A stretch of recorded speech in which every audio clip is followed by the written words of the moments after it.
Bismillahirrahmanirrahim. Assalamualaikum warahmatullahi wabarakatuh. Alhamdulillah hamdan katsiran thayyiban mubarakan fihi kama yuhibbu rabbuna wa yardah. Ya ayyuhalladzina amanu taqullaha haqqa tuqatih wa la tamutunna illa wa antum muslimun. Ya ayyuhalladzina amanu taqullaha wa qulu qawlan sadida yuslih lakum a'malakum wa yaghfir lakum dhunubakum wa man yuti'illaha wa rasulahu faqad faza fawzan 'azima. Amma ba'd. Alhamdulillah, puji dan syukur kita panjatkan kehadirat Allah Subhanahu wa taala. Salawat serta salam semoga tetap tercurahkan kepada Nabi kita Muhammad sallallahu alaihi wa ala alihi wasallam, pada keluarga beliau dan para sahabatnya serta para pengikutnya ila yaumiddin. Terakhir bahasan kita dari kitab Arba'in Nawawi, hadis ke-13. Kemarin 12, sekarang berarti 13. Oh iya, Masya Allah.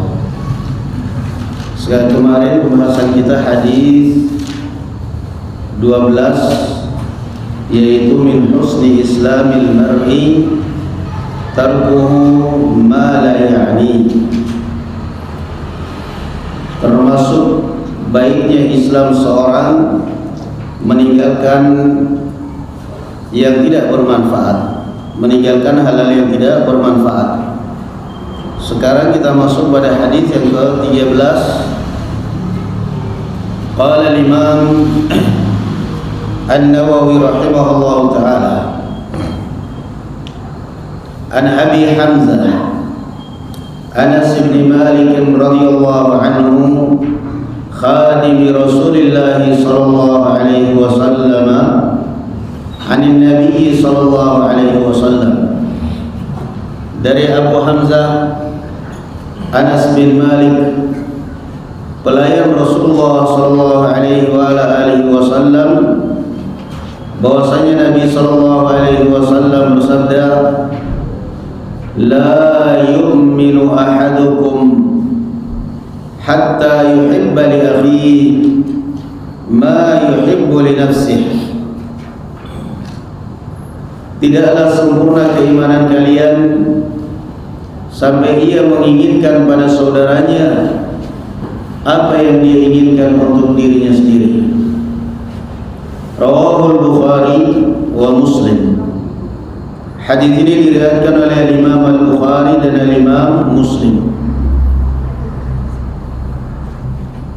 Pertama, hadis ini diriwayatkan dari seorang sahabat yang mulia, Abu Hamzah Anas bin Malik radhiyallahu anhu, yang didoakan oleh Rasulullah sallallahu alaihi wasallam dengan dua doa, Allahumma aktsir malahu wa waladahu. Ya Allah, perbanyak hartanya dan perbanyak anaknya. Didoakan supaya hartanya banyak, anaknya banyak. Beliau kemudian mengatakan, Imam Nawawi, khadim Rasulillah, pelayan Rasulullah sallallahu alaihi wasallam. Anas bin Malik adalah pelayan Rasulullah sallallahu alaihi wasallam, pembantu Rasulullah sallallahu alaihi wasallam, berawal dari ibunya Ummu Sulaim atau yang biasa disebut dengan Al-Humaisah. Al-Humaisah itu yakni wanita yang pipinya kemerah-merahan. Biasanya kalau wanita pipinya kemerah-merahan cantik apa enggak? Cantik. Cantik. Cantik. Tahu juga semua, alhamdulillah. Kalau tahu kan berarti waras semua, alhamdulillah kita ini. Nah, makanya dipanggil dia biasanya Al-Humaisah. Wanita, tapi ini pipi cantik alami kalau ini. Kalau zaman sekarang semuanya palsu. Semuanya zaman sekarang palsu. Gigi palsu, alis palsu, pipi palsu, palsu pokoknya sekarang. Kalau ini asli. Ummu Sulaim radhiyallahu anha ketika Rasulullah awal tiba di kota Madinah, orang berlomba-lomba menyenangkan Rasulullah dengan beri hadiah, memberikan hadiah kepada Rasulullah, menyambut kedatangan Rasulullah, beri hadiah. Ummu Sulaim radhiyallahu anha janda, ditinggal mati oleh suaminya dan dia nggak punya apa-apa. Tetapi yang namanya jiwa berbagi, jiwa dermawan, jiwa berbagi itu bukan masalah punya nggak punya, masalahnya jiwa. Masalahnya apa? Jiwa. Mau bergelimang harta kalau memang dasarnya uratnya urat bakhil, tetap bakhil. Mau hartanya pas-pasan kalau memang dasarnya uratnya urat dermawan, urat kedermawan, urat mulia, dia akan berusaha untuk tetap berbagi dermawan. Maka Ummu Sulaim ibunya Anas bin Malik ketika melihat orang semua Ansar memberikan sesuatu kepada Rasulullah, dia berpikir, apa yang bisa saya berikan kepada Rasulullah? Saya janda, nggak punya apa-apa. Maka dia datang dengan membawa anaknya. Anas bin Malik pada saat itu umur sekitar 3 tahun atau kurang bahkan. Maka dia datang dengan bawa anaknya. Ya Rasulullah, wahai Rasulullah, gulaim, wahai Rasulullah, ambil. Tidak ada satupun rumah di kalangan rumah Ansar ya Rasulullah kecuali mereka sudah berusaha, sudah memberikan sesuatu pada Anda. Saya juga ingin memberikan sesuatu kepada Anda ya Rasulullah, tapi saya tidak punya apa-apa. Saya cuma punya satu anak kecil ini. Udah ambil ya Rasulullah. Ambil untuk membantumu sekaligus biar belajar ilmu. Ya subhanallah. Itu seorang ibu yang benar-benar ambisi untuk mendidik anaknya dengan ilmu dan akhlak. Imam Syafi'i rahimahullah ta'ala bisa menjadi seorang imam karena ambisinya ibunya. Ambisinya ibunya. Wahai ibu, saya nggak bisa belajar di haram. Kenapa? Karena rata-rata gurunya yang diperhatikan anak-anaknya orang kaya. Dia miskin, yatim, dari lahir sudah yatim. Imam Syafi'i. Rata-rata yang diperhatikan guru adalah anaknya orang kaya karena mereka bayar. Saya nggak punya duit, saya nggak bisa bayar. Kata ibunya, kamu jangan minder. Kalau yang diperhatikan, yang diajari anak-anaknya orang kaya, ya wajar karena mereka bayar, kamu nggak bayar. Duduk aja di samping mereka, dengarin aja, nyimak aja.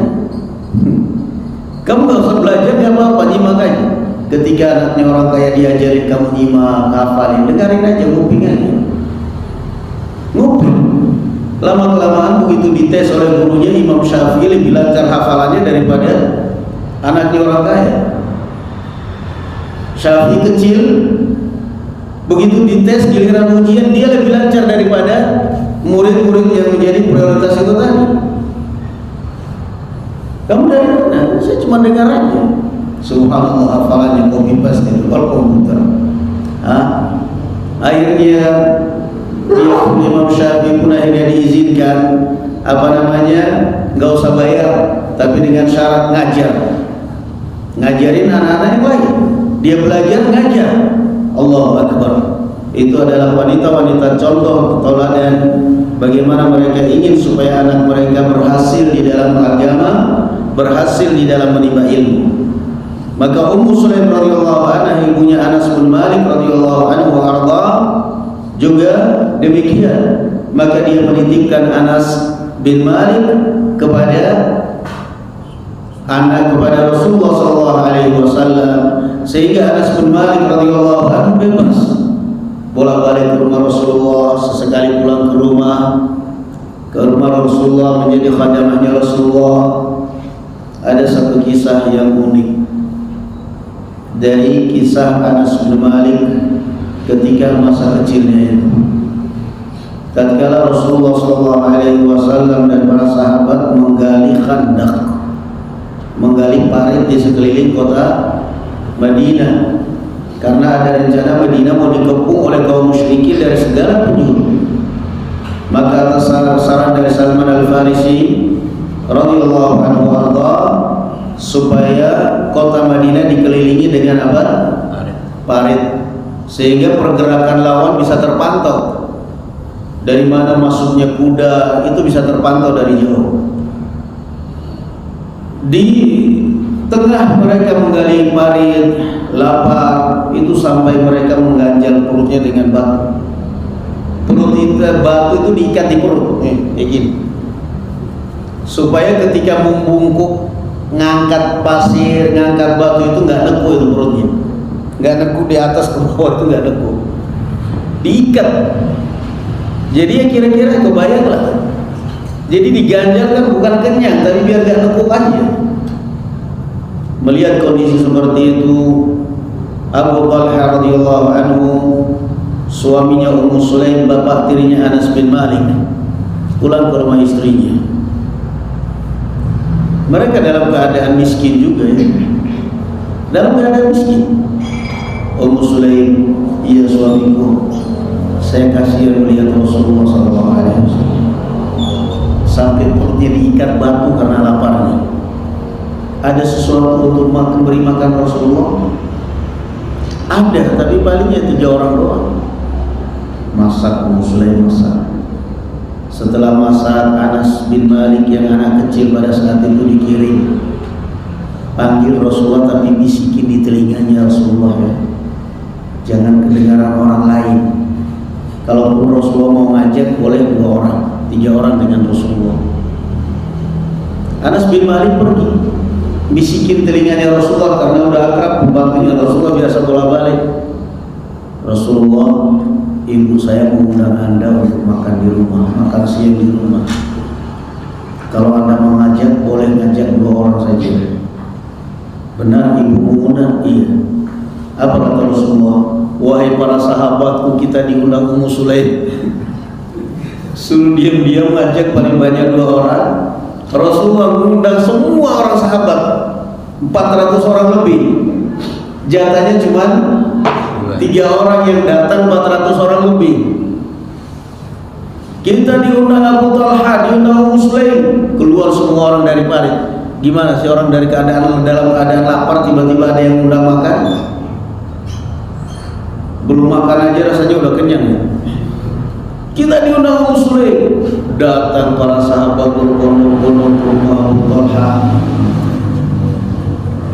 Anas bin Malik udah pucat, mesti bakal dimarahin ibu saya ini. Dipanggil ibunya. Apa yang kamu katakan pada Rasulullah? Saya kan udah bilang kamu bisikin Rasulullah jangan undang siapa-siapa. Saya sudah bisikin bu, Rasulullah sendiri yang ngumumin. Terus mau apa?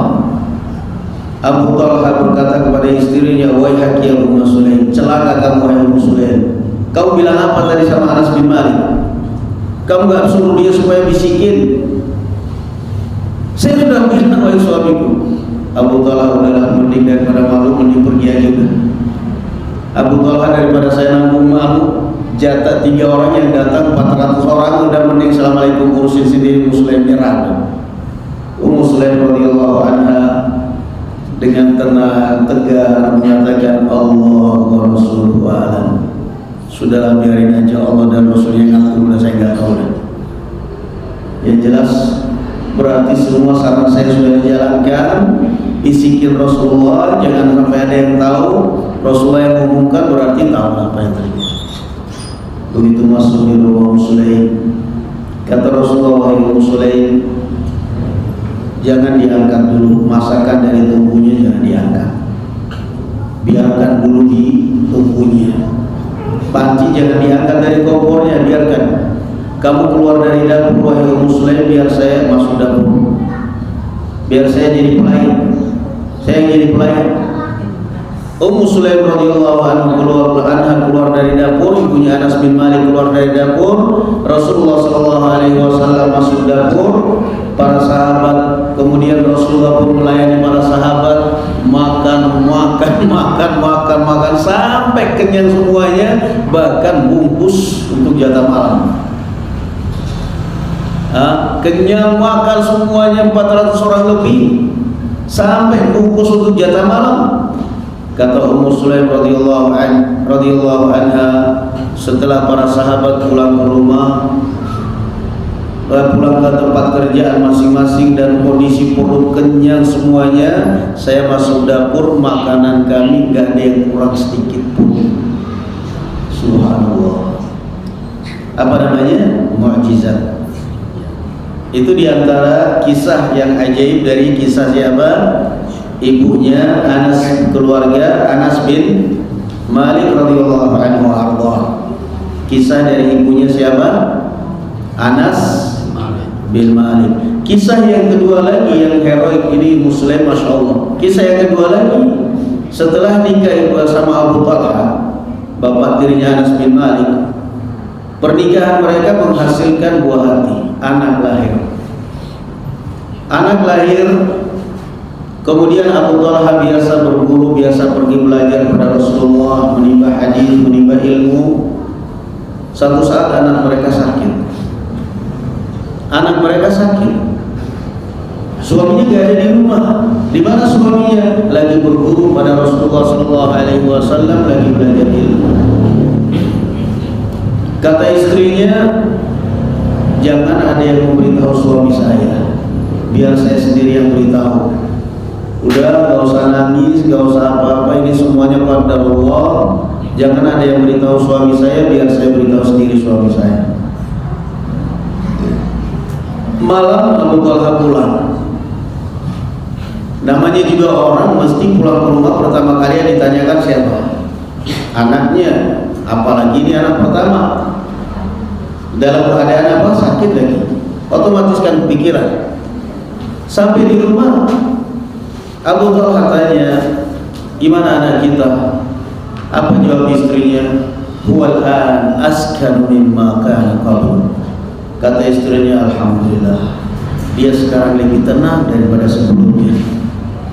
Fahamnya suaminya lebih tenang, maksudnya sudah sembuh, sudah baikan. Tapi maksud istrinya udah tenang, artinya sudah meninggal. Meninggal kan tenang kan? Sudah meninggal tenang. Nah, makanya di kalangan orang Arab itu kalau ada orang doain askanallahu ainai, itu mereka takut.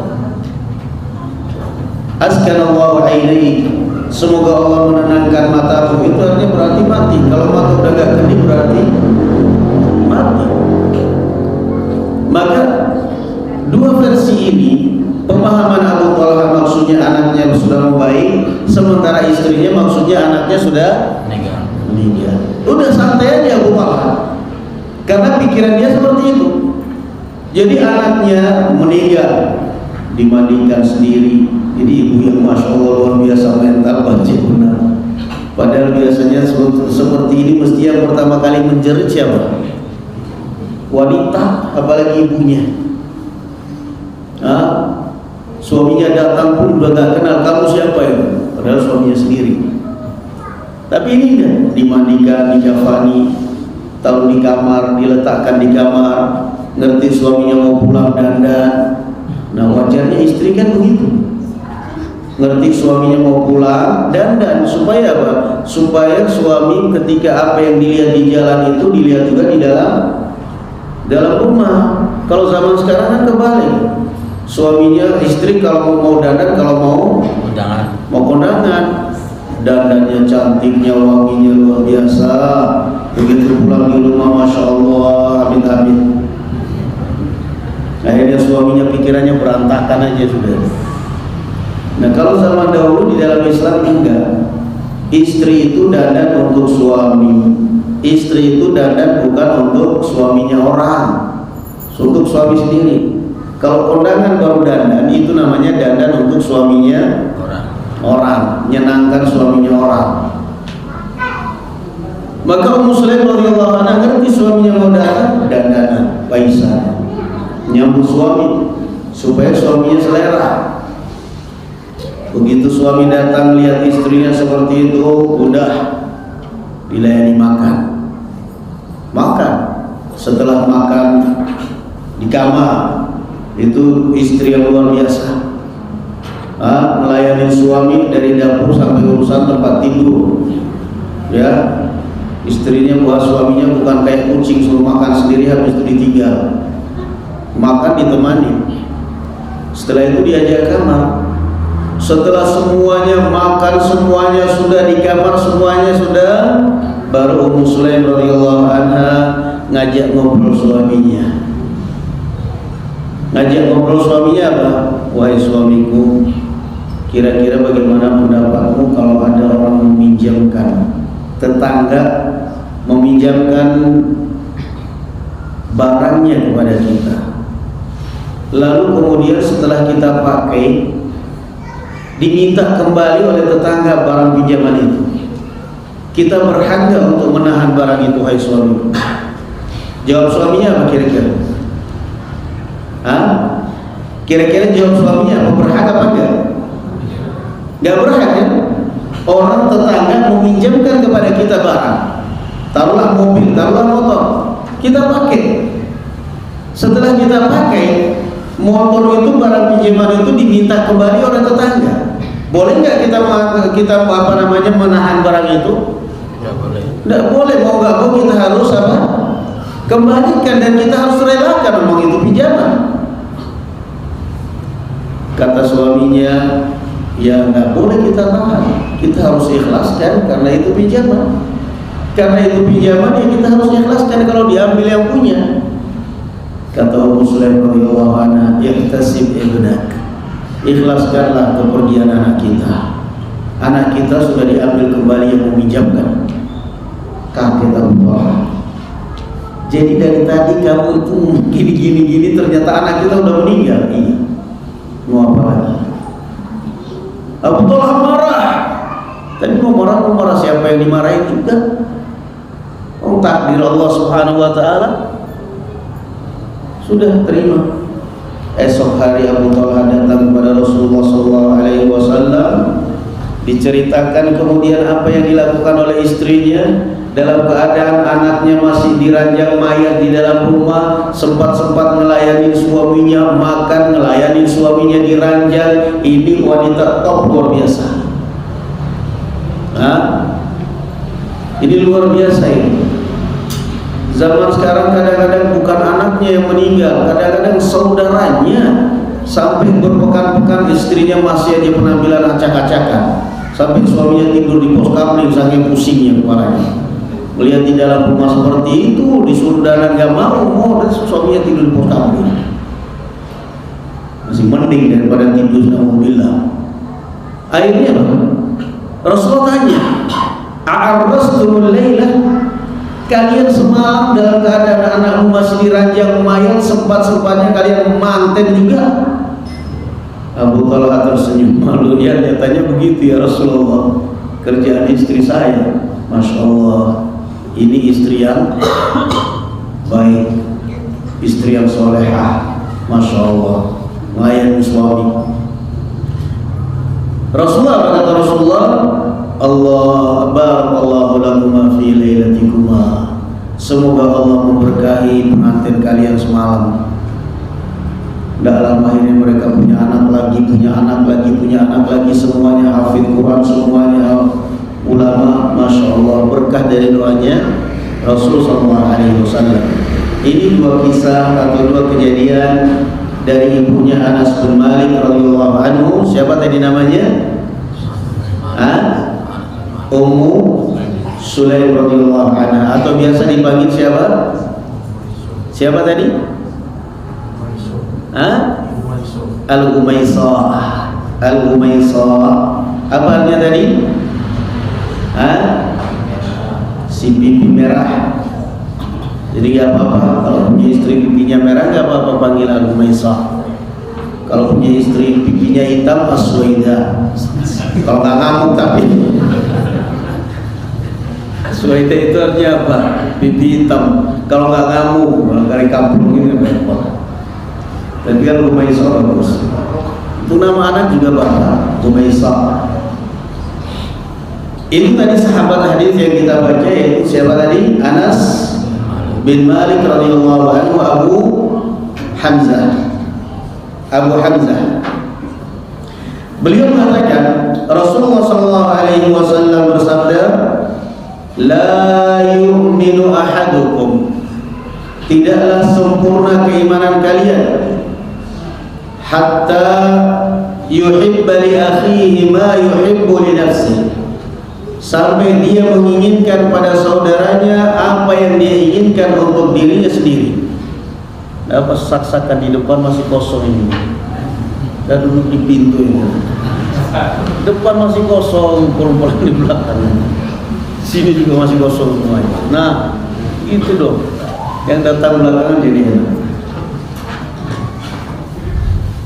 Kita baca syarah Imam Nawawi dari hadis ini ya ikhwan, karena saya lihat cukup ini syarahnya.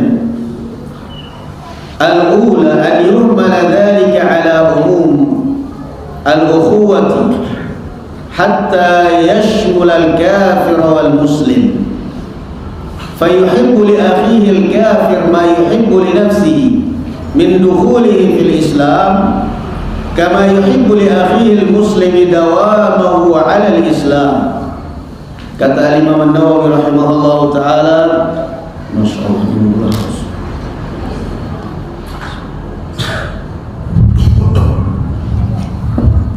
Kata Imam An-Nawawi rahimahullah, hadis ini lebih tepat kita pahami secara umum, entah itu saudara orang kafir ataupun saudara muslim. Perhatikan di konteks hadisnya ini. La yu'minu ahadukum, tidaklah sempurna keimananmu sampai ia mencintai, menginginkan pada saudaranya apa yang dia inginkan untuk dirinya sendiri.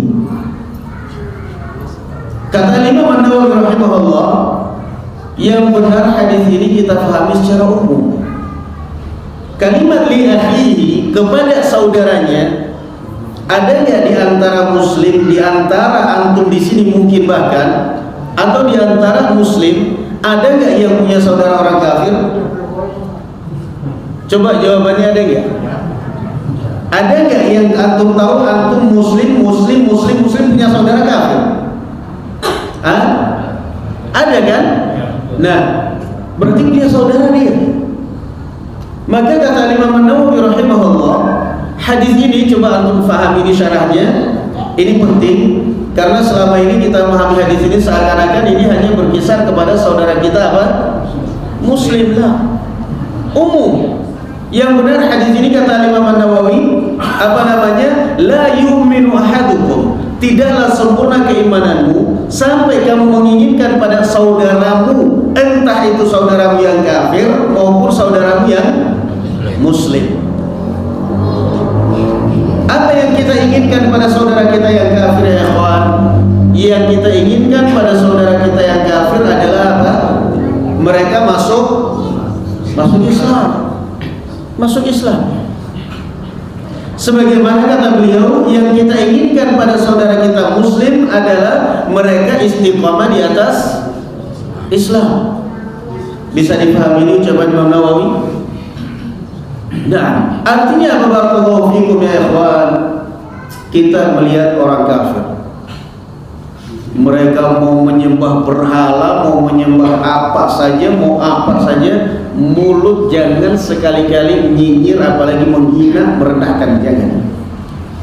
Karena hidayah di tangan Allah Subhanahu wa taala. Kalau Allah cabut hidayah dari kamu dan Allah berikan kepada dia, kamu apa? Ada nggak orang muslim bahkan ustaz murtad? Banyak kan? Ada nggak pendeta masuk Islam? Banyak. Coba lihat, berarti hidayah di tangan siapa?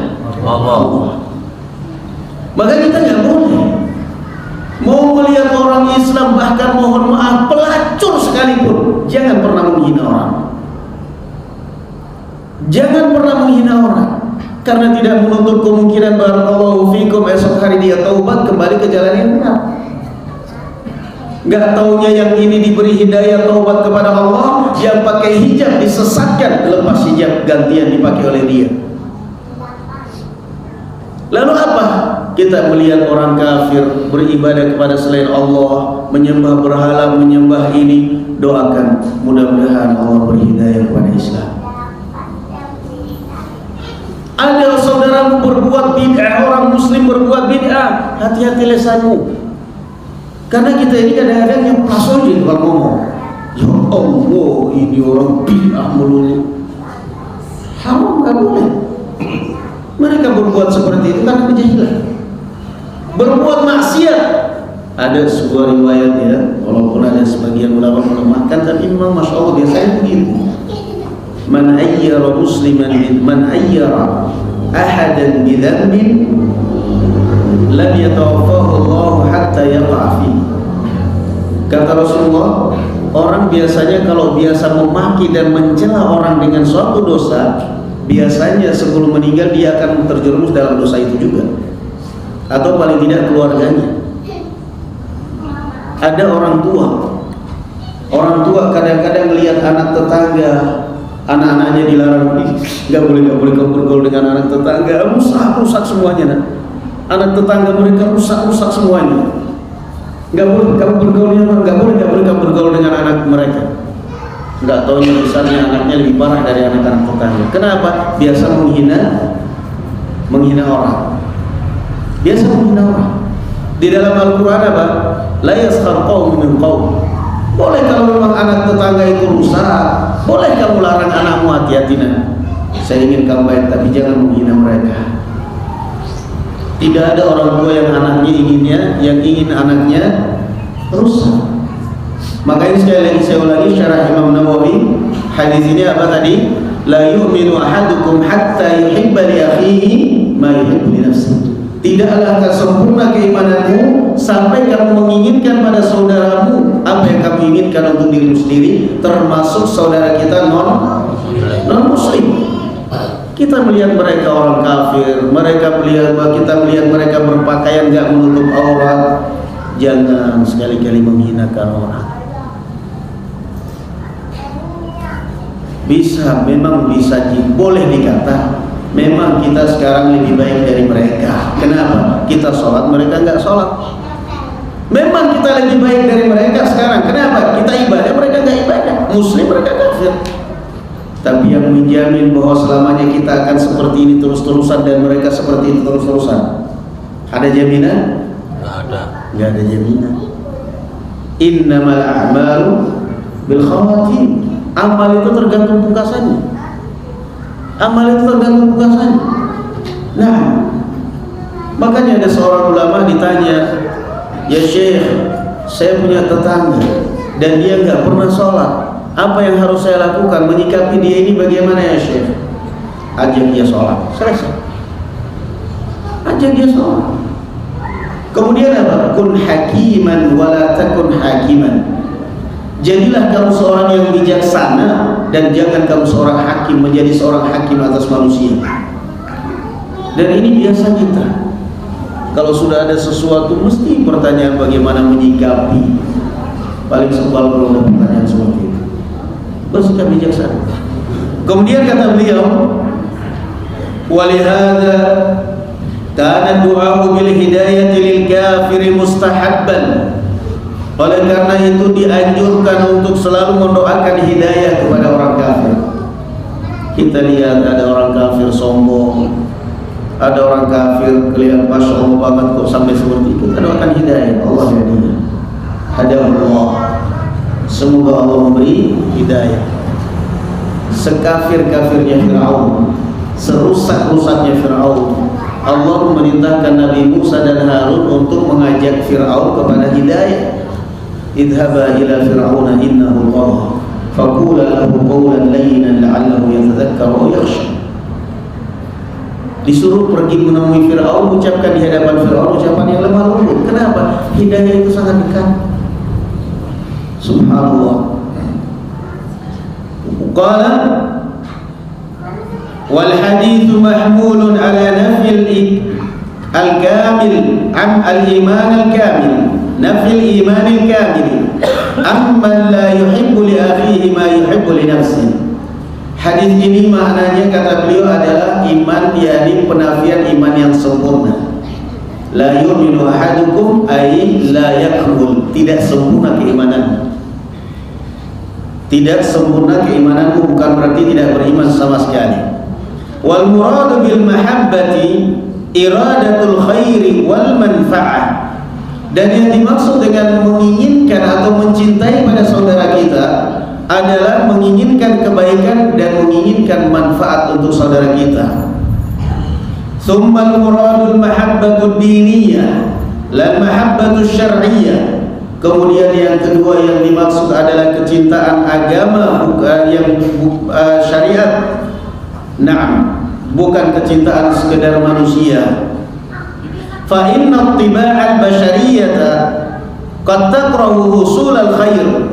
Karena tabiat manusia kadang-kadang enggak senang melihat kebaikan pada saudaranya. Wa tamyiz ghairiha alaihi, dan juga kadang-kadang tidak senang melihat saudaranya lebih unggul. Wal insan yuhibbu yajibu alaihi an yukhalifa tiba'al basyariyah. Tabiat kita ini manusiawi. Itu sudah tabiat manusia ya. Nggak ingin melihat saudaranya unggul, nggak ingin melihat saudaranya di atas dia. Ini tabiat apa? Manusia. Tapi kita harus ngelawan ini atau kita turutin? Lawan. Ini berarti tabiat buruk. Tabiat buruk. Nggak senang melihat saudaranya ini dan itu. Apa namanya? Barakallahu fikum. Yang paling berbahaya kalau perangai ini, kalau tabiat ini adalah dipegang oleh seorang pembawa agama, seorang dai. Ketika dia melihat ustaz lebih banyak yang ikut, lebih banyak penggemarnya kalau ta'lim, akhirnya dia berusaha jatuhkan dengan alasan berbagai macam kesalahan, padahal dia iri. Wal'iyadzubillah. Enggak benar. Ini tabiat yang harus dilawan. Wa yad'u li akhihi wa yatamanna lahu ma yuhibbu li nafsihi. Dan kita harus mendoakan kebaikan pada saudara kita dan mengharapkan kebaikan pada saudara kita. Qala wasyakhsu mata lam yuhibba li akhihi ma yuhibbu li nafsihi.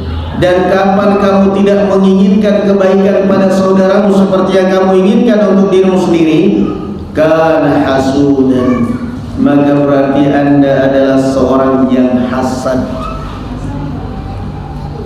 Anda ingin baik, Anda ingin kaya, Anda ingin sukses, tapi Anda tidak ingin saudara Anda kaya, saudara Anda sukses. Berarti hati Anda apa? Hasud, penghasad. Anda ini hasad ini orang. Dan ini banyak. Dokternya siapa kalau dokter penyakit hasad? Ada nggak di rumah sakit spesialis penyakit hasad? Nggak ada. Dokternya ya ustaz. Kalau ustaznya sendiri yang hasad, ya repot. Kalau ustaznya hasad gimana? Ya repot. Makanya kalau kita pikir-pikir, apa yang mau kita hasad? Ala kulli man kana li hasidan atadri ala man asa'ta al-adab asa'ta ala rabbil alamin id annaka lam tarda lima wa fajazaka minhu bi an zadani wa sadda anka wujuhal qalb. Itu kata orang Arab.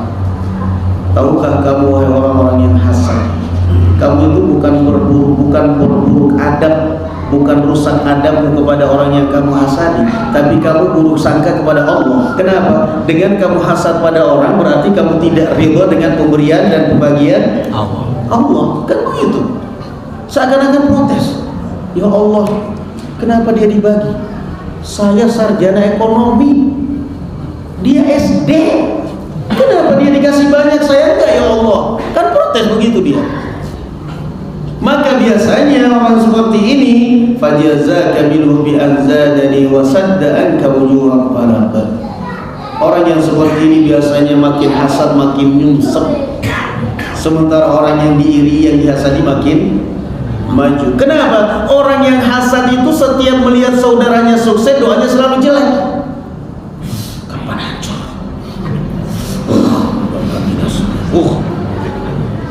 Sementara antum kan tahu kan, yang namanya doa itu setiap kita mendoakan saudara kita, kata malaikat apa? Amin walaka bimithli. Kata malaikat apa? Amin, dan mudah-mudahan doamu kembali kepada dirimu. Ngeri.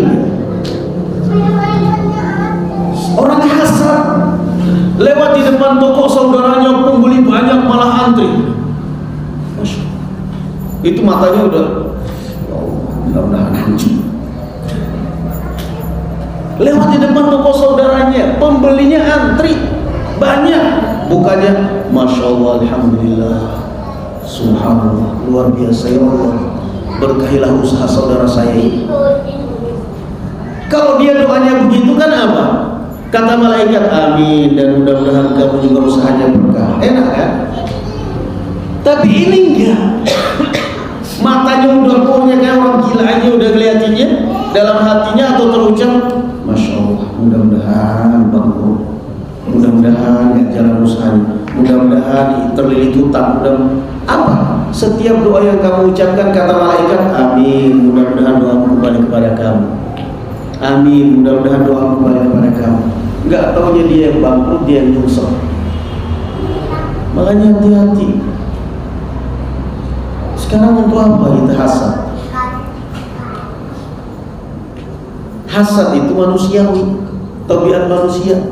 Ma khala jasadun min hasad illa anna al-karima yufihi wal la'ima yufihi. Tidak ada satupun manusia kecuali mesti ada hasadnya. Bedanya kalau orang baik ketika hasad muncul dia hilangkan, dia lawan. Apa gunanya saya hasad? Toh dia diberi Allah, saya juga diberi.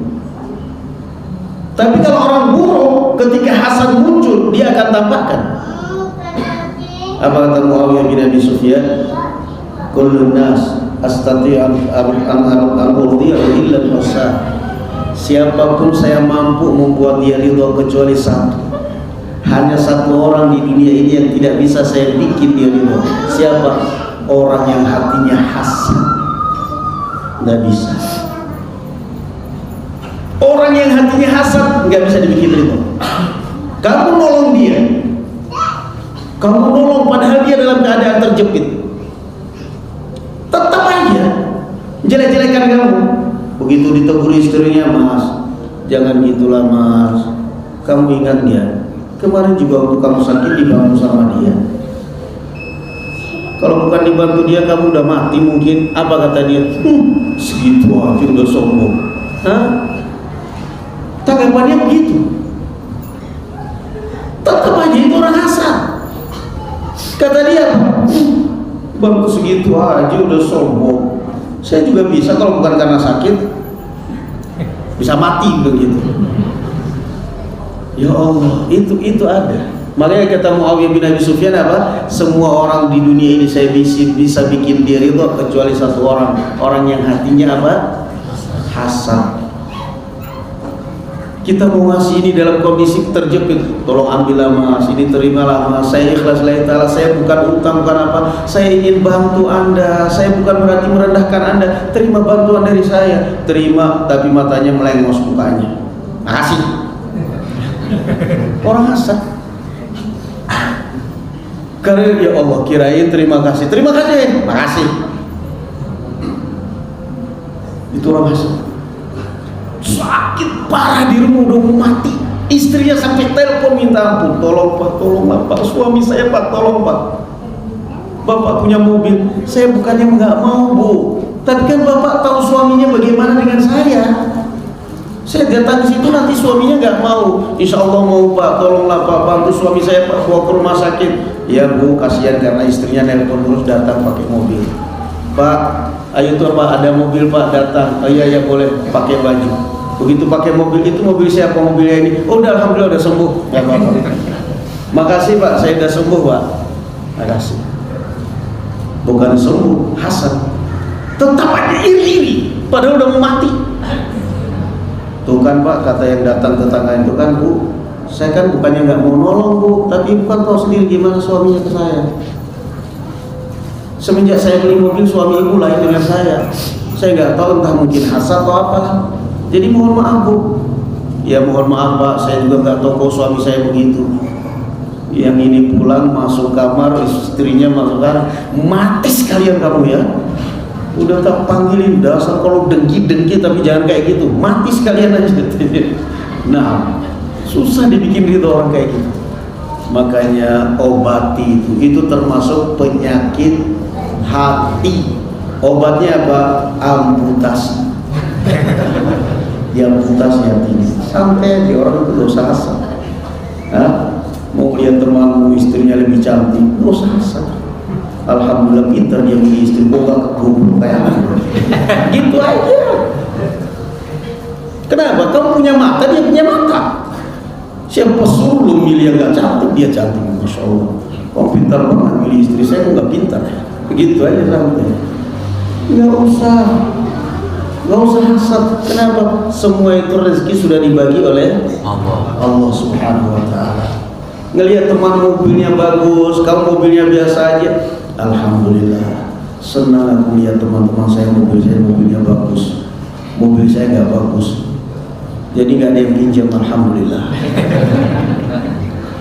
Santai aja, nggak usah hasad. Hidup itu tenang kalau nggak hasad. Nah, azan dulu, kita lanjutkan berlalu. Sudah masuk isya tadi. Azan dulu. Kalau azan, kalau kata azan dari sini.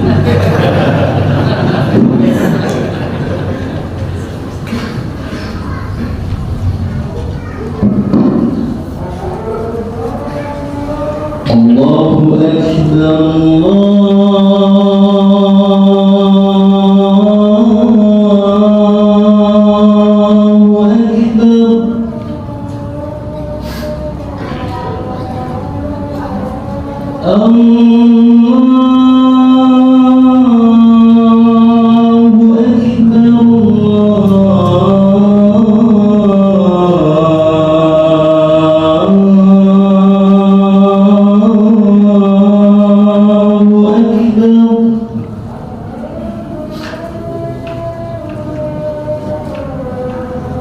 أشهد أن لا إله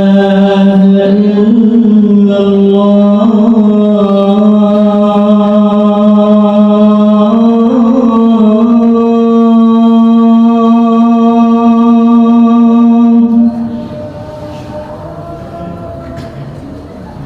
أشهد أن لا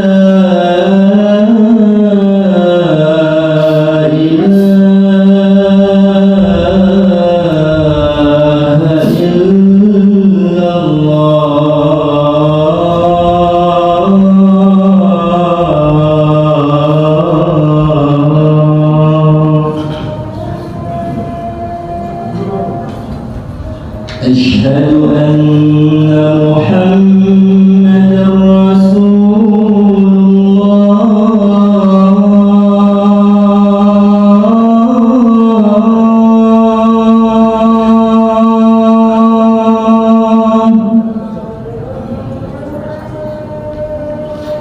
أشهد أن محمدا رسول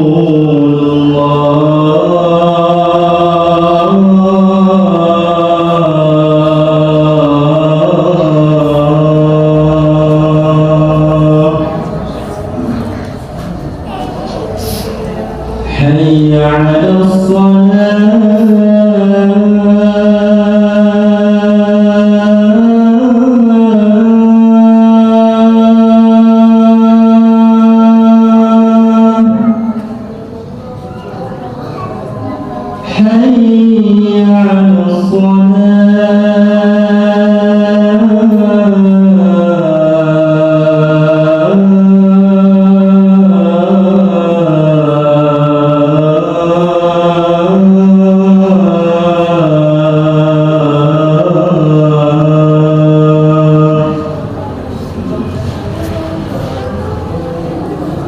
حي على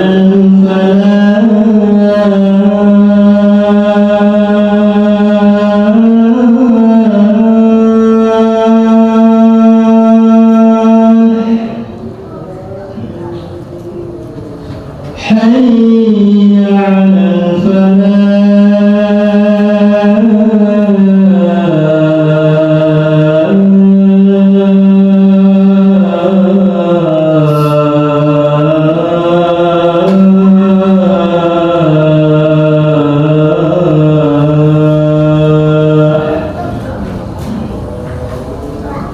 الله أكبر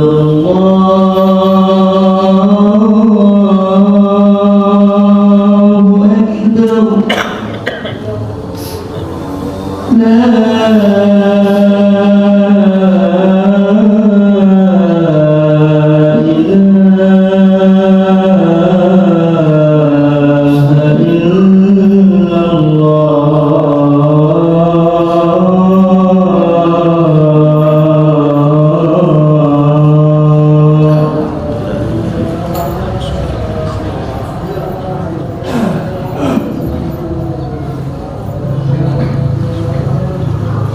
kita lanjutkan.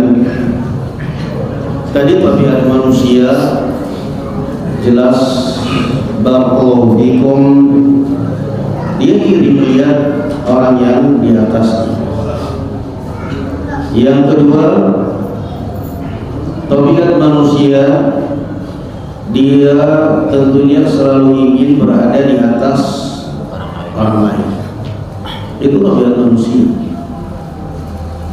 Dia selalu ingin berada di atas orang lain, dan itu normal. Yang tidak boleh itu, kalau dia ingin berada di atas orang lain dengan menginjak-injak orang lain, itu yang tidak boleh. Seperti apa? Panjat pinang. Dan itulah cermin karakter bangsa kita. Mau paling di atas tapi harus menginjak-injak orang bawah itu. Berapa orang diinjak-injak itu? Hadiah cuma seberapa itu di atas pinang sana. Nginjakin orang, kadang-kadang kolonnya orang lepas diinjak. Mulot kayak gitu celananya. Dia di atas sana berhasil, yang berhasil paling atas pesta. Nah, dia berhasil menurunkan hadiah dia di atas pinang, sementara orang yang diinjak-injak pulang malam ngamuk-ngamuk sama istrinya minta dipijat. Istrinya sana panjat pinang lagi, enak aja saya suruh mijat, pegal semua. Itu yang nggak boleh. Masalah orang ingin selalu bagaimana supaya dia lebih kaya dari orang lain, lebih baik dari orang lain, lebih berilmu. Itu tabiat manusia dan itu apa? Wajar. Yang dilarang itu kalau dia ingin di atas orang lain tapi dengan menjatuhkan orang lain, dengan menginjak-injak orang lain. Itu yang tidak boleh. Kadang-kadang belum bikin toko, belum bikin warung, sudah berpikiran bagaimana caranya supaya konsumen warung sebelah lari ke kita. Lalu caranya gimana? Dukun. Na'udzubillah. Itu kan sudah hasadnya kebangatan. Bikinlah bismillah, rezeki gak bakal terbagi. Gak bakal terbagi, barakallahu fikum. Jadi masalah orang ingin selalu di atas orang lain, itu tabiat manusia. Wajar. Sekali lagi, yang tidak boleh adalah kalau ingin di atas orang lain tapi dengan menginjak-injak orang lain. Orang yang baik, orang baik, dia akan berusaha di atas orang lain dengan mengunggulkan kelebihan dan keahlian dia. Saya mampu, saya pintar, dia berusaha. Orang yang jelek akan berusaha di atas orang lain tapi dengan menjatuhkan siapa? Menjatuhkan orang lain. Dia ingin naik tapi dengan cara apa? Memelas di mata orang. Saya dizalimi, saya difitnah, saya di ini, saya di itu. Oleh siapa? Oleh ini, oleh itu. Akhirnya orang, kasihan juga ini orangnya. Bencilah orang pada orang-orang yang dijelekkan sama dia. Orang pun simpati ke dia. Salah. Nggak ada. Kalau ada orang datang kepada antum mengadu, saya dizalimi, saya difitnah, cerita misalnya, Masya Allah, saya benar-benar nggak nyangka orang ini benar-benar saya difitnah, yang memfitnah Anda siapa? Orang ini, orang ini. Kalau yang memfitnah Anda orang ini, orang itu, kenapa datang ke saya? Sana dong, komplain kepada orang yang memfitnah Anda. Saya nggak ada hubungan apa-apa. Kalau Anda seperti ini bukan Anda mau mencari kebaikan, tapi Anda mengadu domba. Anda mengadu domba. Sering kok kayak gitu. Saya difitnah Ustaz, saya dizalimi. Siapa yang memfitnah Anda? Siapa yang menzalimi Anda? Fulan Ustaz, saya tahu orangnya begini. Terus kalau Anda dizalimi orang ini, fulan ini, kenapa datang ke saya? Apa urusan kamu dengan saya? Nyuruh saya berantem dengan dia? Nggak ada urusan. Antum dizalimi sama dia, difitnah sama dia, datangin orangnya. Itu baru namanya orang gentle. Hah? Lah yang zalimi dia, yang fitnah dia datang ngadu ke saya. Memang saya siapa? Tidak salah. Kalau Anda adalah orang baik, kalau Anda orang baik, Anda mau difitnah, mau dizalimi, mau difitnah, mau dizalimi, tunjukkan bahwa Anda orang baik dan dustakan itu semua fitnah dan tuduhan. biar orang mengatakan bahwa ternyata tuduhan itu semuanya adalah fitnah, nggak terbukti, nyatanya dia orang baik. Itu kalau Anda orang baik. Tapi kalau Anda seperti ini caranya, orang jelek berarti. Ya benar. Nah, cari pembelaan, ingin mengangkat diri tapi dengan menjatuhkan orang lain salah. Seperti orang panjat pinang, nggak benar. Makanya tadi beliau katakan apa? Kalau Anda sudah melihat mata lam yuhibba li akhihi ma yuhibbu li nafsihi, kata Imam Nawawi, kalau Anda merasakan di dalam hati Anda benci dengan kebaikan yang didapatkan oleh saudara kamu, maka sadarlah berarti Anda adalah hasud. Anda adalah seorang yang hasad. Siapa pelopor hasad di dunia ini? Iblis. Siapa keturunannya? Qabil, pelopor hasad. Kemudian siapa pelopor yang paling banyak? Yahudi, hasad. Maka hati-hati kita. Hati-hati, barakallahu fikum. Kadang-kadang ada daurah karena yang datang ustaz nasional masanya banyak. Ikhwan-ikhwan bikin stand, daurah jualan, herbal, jejer. Itu sudah hasad dan aneh. Padahal ustaznya lagi ceramah hasad di sana di masjid. Yang ini sibuk dagang, nggak ada istilah saya niatnya dagang, ini nama biniat. Kenapa saya nggak laku-laku? Yang itu kok banyak banget laku, kapsul sodanya laris banget. Dia lihat, oh 30.000 dia jual, pantasan laris, saya jual 40. Nah, mulai dikode-kode begitu, ada yang mau beli ke dia dikasih 20.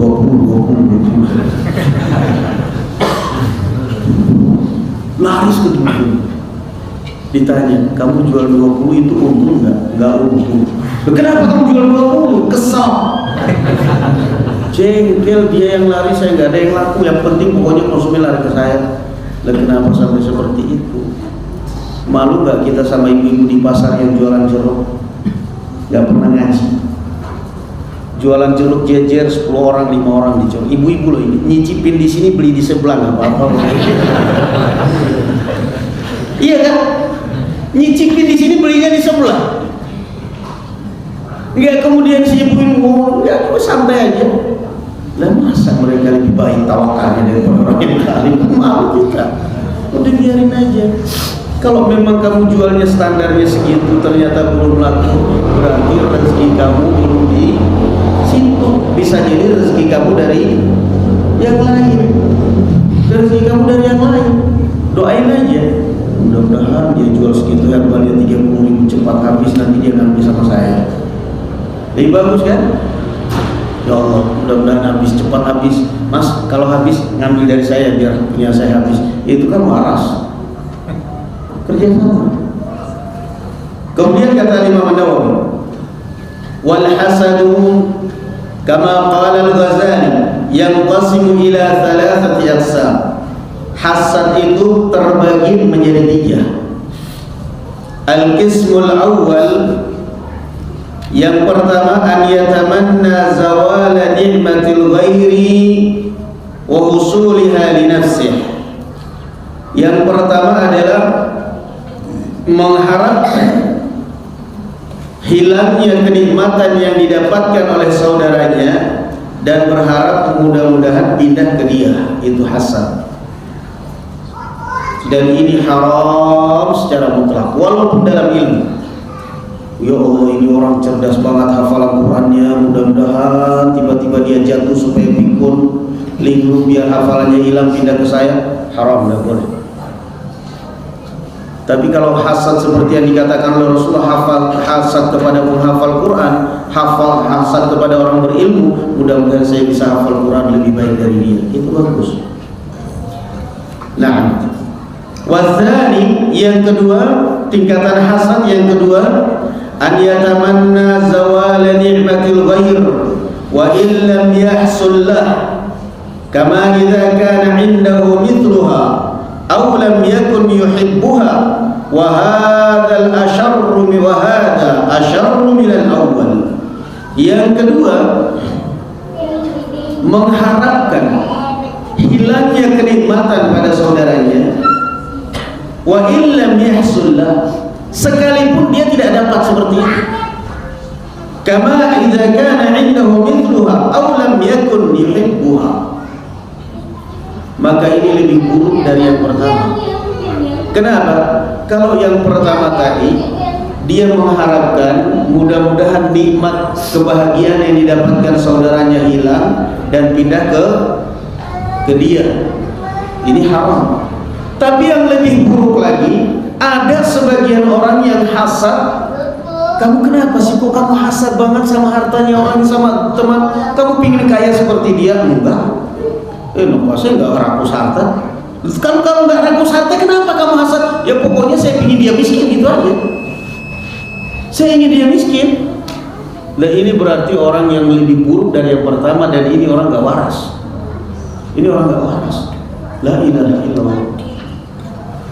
Kamu kenapa sih? Kok saya lihat semenjak tetanggamu beli mobil, semenjak saudaramu punya mobil, kamu kok begitu hasadnya luar biasa. Apa kamu ingin punya mobil juga? Enggak, saya nggak ingin punya mobil. Terus kenapa kamu hasad? Ya pokoknya saya nggak senang dia punya mobil. Mudah-mudahan celaka, mudah-mudahan ini, mudah-mudahan. Hati-hati.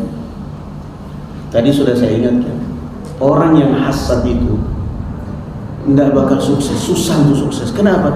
Semakin ngelihat orang lain sukses, dia selalu doanya jelek kepada orang lain. Dia nggak sadar bahwa doa jelek itu kembali kepada diri sendiri. Doa jelek itu kembali kepada diri sendiri. Barakallahu fikum ya akhwan. Ngeri nggak? Sangat ngeri. Saudara-saudaranya Yusuf, kenapa mereka membuang Yusuf, tega membuang Yusuf di sumur? Karena apa? Hasad. Karena hasad. Kenapa hasad? Yusuf lebih dicintai. Yusuf lebih dicintai oleh ayahnya daripada mereka, maka hasad. Ternyata hasad itu bisa sampai kepada pembunuhan, bisa menyebabkan orang bohong, bisa menyebabkan orang rekayasa, bisa macam-macam, karena semuanya apa? Hasad. Makanya di antara doa yang diajarkan oleh Allah dalam Al-Quran apa? Wa min syarri hasidin idza hasad. Itu kan maknanya ada dua. Wa min syarri hasid, kita berlindung kepada Allah Azza wa Jalla dari hati kita ini, jangan sampai hati kita penuh dengan apa? Hasad. Yang kedua, kita berlindung kepada Allah Subhanahu wa taala dari kejahatan orang yang hasad. Dari kejahatan orang yang hasad. Bagaimana caranya? Ya jaga sholat, jaga ibadah. Karena kadang-kadang kita nggak hasad, bisa saja kena dampak keburukan orang yang hasad. Bisa saja orang hasad akhirnya mungkin walau yang bila malam-malam mungkin dia berbuat apalah di rumah kita, ya kan? Di tengah jalan mungkin dia bisa mencelakakan kita karena hasad. Itu yang nyata, yang fakta ya.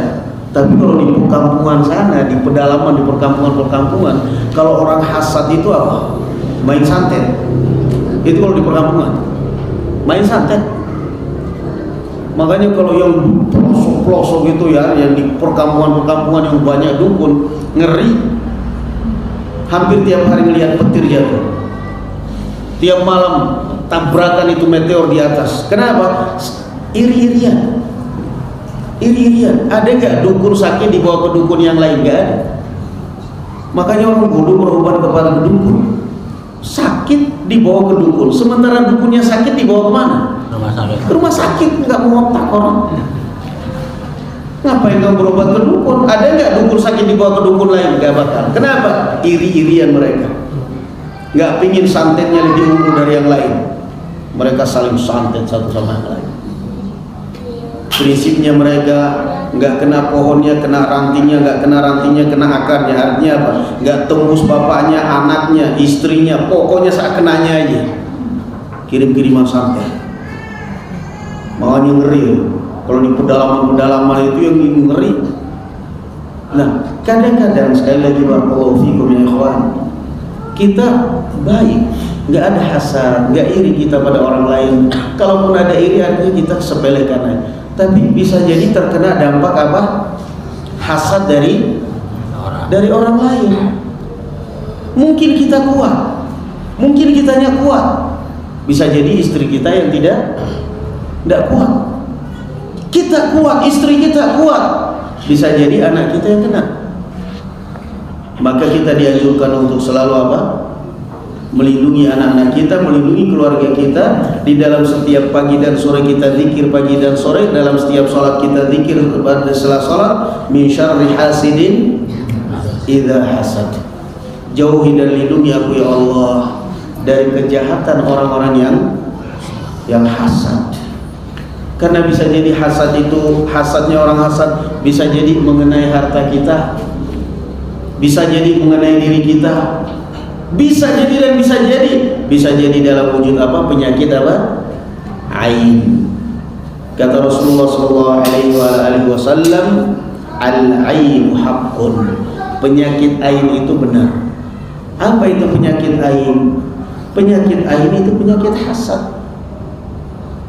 Penyakit hasad.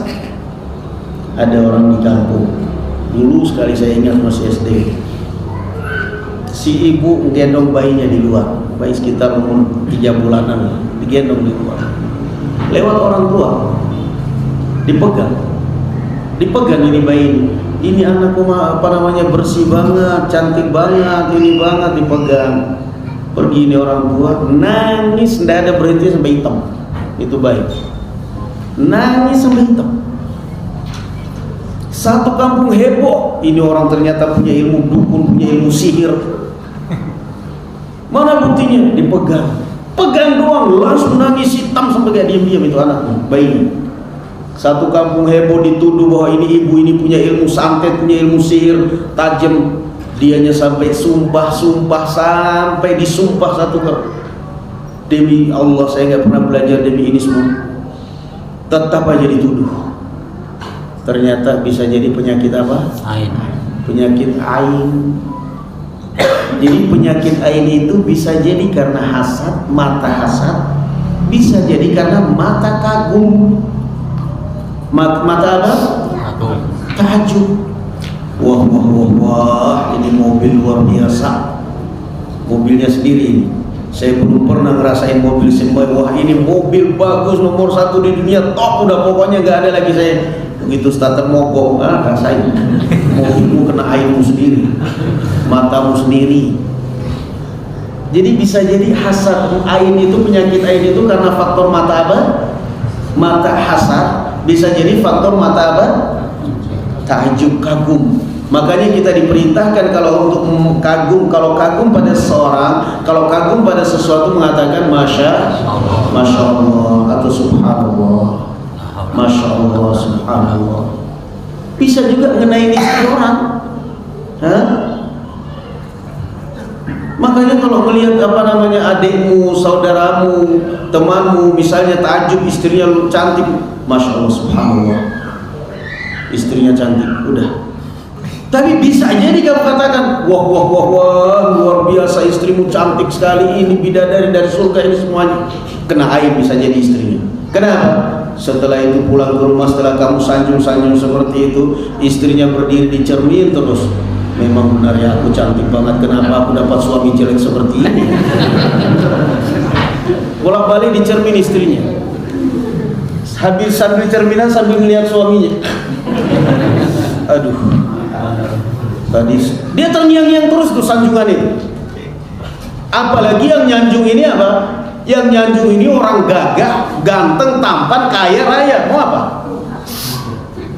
Kayaknya dia muji-muji saya, kayaknya dia mau sama saya gitu. Pulang ke rumah sambil cerminan, sambil melihat suaminya. Innalillahi wa inna ilaihi raji'un. Kapan mati suami saya ini? Umur masih 30 tahun, kayaknya matinya masih lama ini. Lihat lagi, bisa jadi kena air, bisa jadi kena air dan kamu rusak rumah tangga orang. Makanya air, penyakit air itu bisa jadi faktor hasad, bisa jadi faktor apa? Takjub, kagum. Maka jangan berlebihan, jangan berlebihan.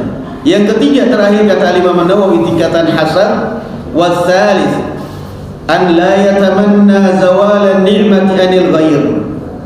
Tidak mengharapkan hilangnya kenikmatan yang didapatkan oleh saudaranya.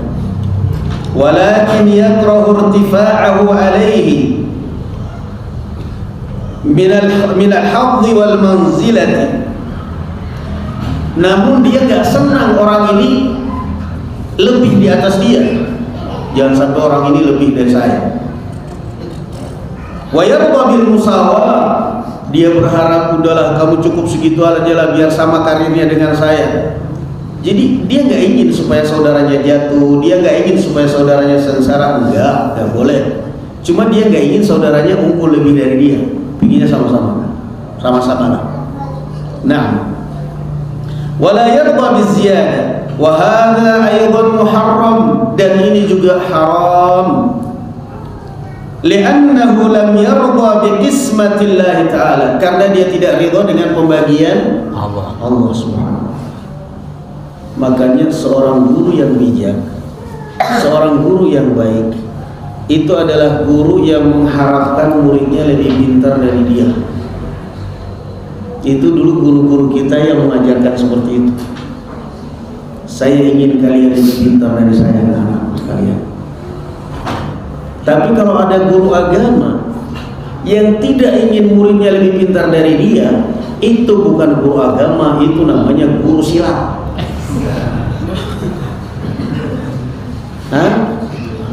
Guru silat mesti ada jurus yang dirahasiakan.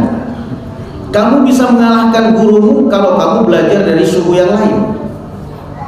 Kenapa? Takut masa dibanting sama muridnya kalah, kan malu. Maka dia mesti merahasiakan satu jurus. Begitu kamu berguru sama yang lain, dibongkar itu kelemahan gurumu. Ada satu jurus gurumu yang dirahasiakan. Saya tahu kelemahan tapak suci itu apa. Saya tahu kelemahan taekwondo itu apa. Apa-apa. Pelajari, wah, dia tahu, kemudian kembali nantang gurunya.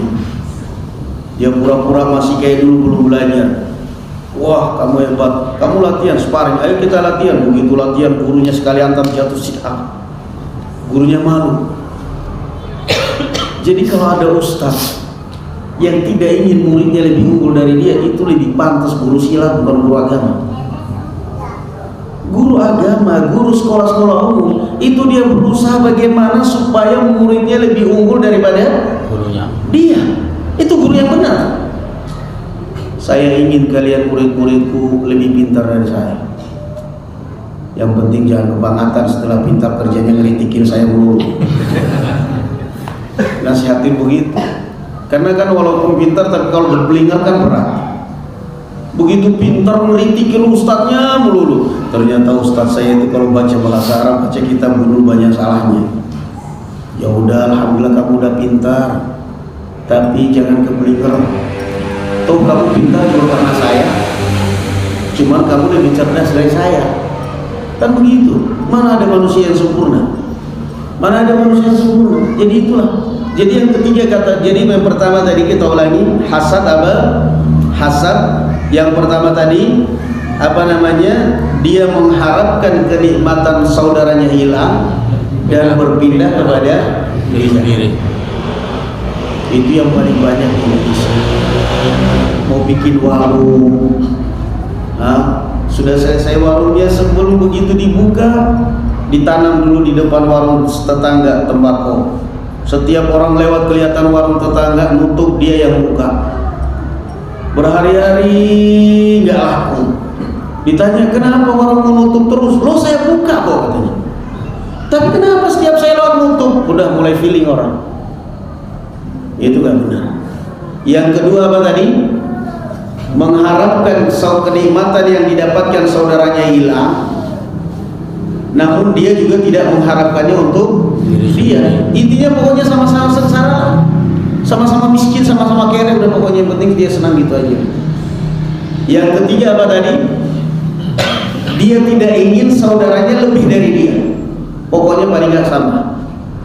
Nggak boleh. Dan itu semuanya apa? Muharram. Yang paling jelek, yang paling buruk mana? Buruk semua. Hah? Buruk semua. Buruk semua, tapi yang paling buruk yang mana? Yang pertama apa, yang kedua kata Imam Nawawi? Yang kedua. Kenapa? Yang kedua. Kenapa yang kedua? Karena ini nggak normal sama sekali berarti. Kalau yang pertama tadi apa? Dia mengharapkan saudaranya miskin, dia yang kaya. Berarti kan ini orang memang ingin kaya, tapi caranya salah. Kalau yang kedua ini gak waras. Kenapa sih kok kamu gak senang banget melihat saudaramu kaya? Apa kamu ingin kaya? Enggak, saya gak ingin kaya. Saya gak ingin kaya. Lalu terus kenapa kamu iri banget? Ya pokoknya yang penting sama-sama sengsara. Oh, on. Kan berarti on. On itu apa namanya? Bahasa Indonesia nggak sih on itu? Saya ngarang aja. Ini kan berarti nggak waras. Makanya yang paling jelek yang ketiga. Nah yang pertama ini barangkali dia begitu kaya, dia mau supaya ini saudaranya miskin, dia yang kaya. Barangkali begitu dia kaya, akhirnya kasihan lagi kepada saudaranya ini, kan bisa kan? Namanya hati manusia kan berubah-ubah. Bisa jadi. Setelah dia kaya raya, ya Allah saya zalim, ya Allah saya menyesal, ya Allah kenapa saya begitu tega sama saudara saya kasih modal kepada saudara saya mencelakakan dia dulu, dia warungnya laris, mohon maaf saya udah tobat kembali kepada Allah, saya kasih modal 20 juta, kamu bikin warung. Bisa nggak seperti itu? Bisa jadi. Sangat mungkin kan? Bahkan bisa jadi dia mengembalikan temannya tadi yang sudah jatuh gara-gara dia, bisa jadi membantu orang lain, bisa jadi bantu masjid. Iya enggak? Berarti ada manfaatnya. Tapi kalau yang kedua, apa yang mau dia bantu? Sama-sama sengsara. Pokoknya saya nggak senang. Kamu tuh kenapa kok iri banget semenjak kamu tuh sukses usahanya, semenjak dia punya ruko banyak, semenjak dia beli, kamu kok nggak senang banget? Apa kamu juga ingin kaya seperti kakakmu? Tidak, saya nggak butuh kaya, saya nggak butuh duit. Terus kenapa? Ya pokoknya sama-sama kere aja, sengsara. Innalillahi wa inna ilaihi raji'un. Ini berarti orang nggak normal. Ini perlu dibawa ke mana? Hah? Rumah sakit Magelang, rumah sakit jiwa. Ini gak normal orang seperti ini berarti. Terus kamu apa? Kamu mau kaya, kakaknya berusaha baik, tolong berusaha baik lewat ibunya, lewat bapaknya, dikasih. Bu, Pak, itu kenapa sih adik saya kok begitu banget ke saya? Kalau mau tak beliin mobil, tak beliin. Xenia Avanza tak beliin. Enggak, saya nggak mau dibeliin. Oh enggak, saya nggak punya mobil, saya nggak senang. Ya udah, maunya apa? Daripada kamu iri sama saya, kok kamu jelek banget ke saya kakak kamu, saya saudara kamu. Kamu minta dibeliin apa sudah? Kamu mau saya beliin rumah, nggak apa-apa saya beliin. Saya kasih rumah, nggak apa-apa. Saya nggak mau, saya udah punya rumah, rumahnya gubuk derita. Kamu maunya apa coba? Kamu mau saya umrahkan, saya berangkatkan umrah, saya daftarkan haji. Barangkali kamu di sana di Multazam, di Masjidil Haram, di sana kamu doa, Allah kabulkan doamu. Gimana kalau saya berangkatkan umrah? Saya nggak mau. Dia nggak mau sama sekali. Jadi orang seperti ini mau diapain coba? Kalau yang pertama masih bisa dirayu kan? Kamu kenapa sih kok hasad kepada saya? Ya masa sih kamu kakak dia, Bu, coba sampaikan ke adik saya, kenapa kok begitu hasad? Kenapa sih kamu? Iyalah Bu, masa dia kaya sendiri saya nggak pernah dipikirkan, padahal kan ibu tahu sendiri. Oh, datang. Jadi berarti Bu, adik saya mau dikasih apa? Mau saya kasih bantuan apa? Ya, dia mau dikasih bantuan modal paling nggak 30 juta. Oh itu, ya udah ini 30 juta untuk. Gampang kan ngerayu yang pertama ini? Gampang, kenapa? Ternyata dia ingin kaya juga. Tapi kalau yang kedua mau diapain? Memang sudah error dari sononya. Mau diapain coba yang kedua? Maka ini barakallahu fikum ya ikhwan. Ini semua adalah penyakit hati yang memang subhanallah, kalau orang sudah terlilit dengan penyakit yang seperti ini susah. Hanya Allah subhanahu wa ta'ala. Kemudian orang tersebut mau orang yang bersangkutan mau merubah karakter dia atau tidak. Karena kalau sudah seperti ini barakallahu fikum, intinya kalau sudah hasad ya hasad, walaupun dia nggak punya apa-apa. Dia ngelihat orang lain bisanya menghina melulu padahal dia nggak punya apa-apa, ngejek melulu padahal dia sendiri nggak punya apa-apa. La haula wala quwwata illa billah. Ini ya ikhwan barakallahu fikum, hadis ke berapa tadi yang kita baca ya ikhwan? Ke 13. Ada yang sudah hafal? Sudah hafal, coba baca salah satu. Ada yang sudah hafal? Hah? Ya barangkali ada yang sudah hafal? An Abi Hamzah Anas bin Malik radhiyallahu anhu an Rasulillah sallallahu alaihi wasallam qala la yu'minu ahadukum hatta yuhibba li akhihi ma yuhibbu li nafsihi. Rawahu Bukhari wa Muslim. Ada yang sudah hafal? Hadisnya pendek kok. Hah? Terjemahannya aja sudah salah tuh. Hafalnya pakai bahasa Indonesia ada? Kalau terjemahannya sih insya Allah banyak yang bisa. Cuma redaksi hadisnya. Tapi kalau nggak ada yang hafal, mudah-mudahan pertemuan berikutnya belum ada yang hafal juga. Doain Ustaz apa? Sudah pada hafal semuanya insya Allah. Sudah pada hafal semuanya insya Allah Ta'ala. Nah, saya ulangi sekali lagi ya. An Abi Hamzah Anas bin Malik radhiyallahu anhu an Rasulillah sallallahu alaihi wasallam qala la yu'minu ahadukum hatta yuhibba li akhihi ma yuhibbu li nafsihi. Hadisnya pendek kok. Rawahu Bukhari dan Muslim. Ada pertanyaan ya, kawan? Barangkali ada pertanyaan, silakan.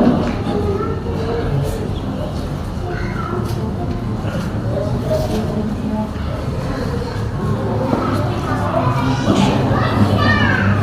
Ada pertanyaan? Gak apa-apa kalau gak ada. Hah? Oh, iya.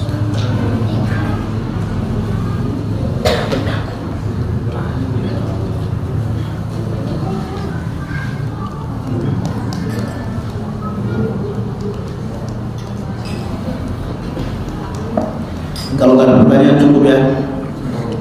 Alhamdulillah, barakallahu fikum. Baik, kita tutup majelis kita sampai sini. Mudah-mudahan Allah Subhanahu wa taala memberkahi kita semua dan keluarga kita semua. Amin. Subhanallahumma bihamdika asyhadu an la ilaha illa anta astaghfiruka wa atubu ilaik. Assalamualaikum warahmatullahi wabarakatuh.